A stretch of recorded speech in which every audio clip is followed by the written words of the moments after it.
Yes, Granny. Well, dear, we do try to help the other residents here as much as we can.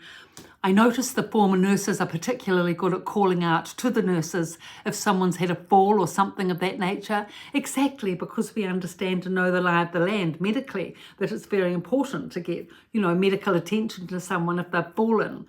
There's a gentleman here, the man that's got Parkinson's as well. He's always falling. It must be 6-8 times a day. That's right. I know the man you mean, and I'm sure they don't chart it with every fall, because if they did, they'd never be able to get all their work done, because when you chart a fall, which you're meant to do, and go through all the bones and the neck of femur and, everything else medically, and then you have to phone the relative as well to inform them of the fall. If you have to do that 8 times a day, you'd never get all your work done. I'm sure, some things get brushed under the carpet, but still you have to deal with the person themselves. That's exactly right. And, all the assessment, they need a thorough assessment every time they fall, because it's, common that the neck of femur will be fractured. Though I don't know that man, he's never had a broken bone. I don't know how he gets away with it. But still, he's lying there on the ground very uncomfortably, having the assessment. So what I do is I dash to the, as quick as I can dash, to the window seat where the cushions are kept, and I get a nice comfy cushion, come back, put it under his head so that he can at least relax his head while he's lying on the ground, on his back, having the assessment by the nursing staff.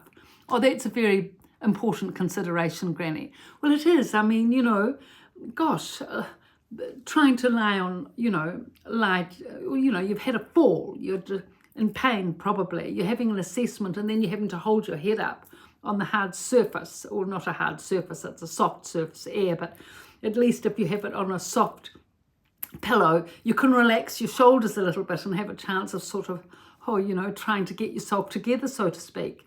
Yes, and I notice also residents will call out for staff to get another resident a glass of water if they're really parched and calling out. Yes, because dehydration is a really big thing here. We drink cups of tea all day long, but that dehydrates you even more half the time. And rich, sweet orange juice doesn't do the trick. And so you find you get thirsty. If you're not in your bedroom having your little glass of water, which most of us aren't because we're in the lounge all day, and we're not actually given glasses of water very much, like maybe once a day, but that's not enough. So if residents are particularly not famished, but, dry, we will ask a staff member if they'd get them a glass of water, to sort of ease that difficulty for them.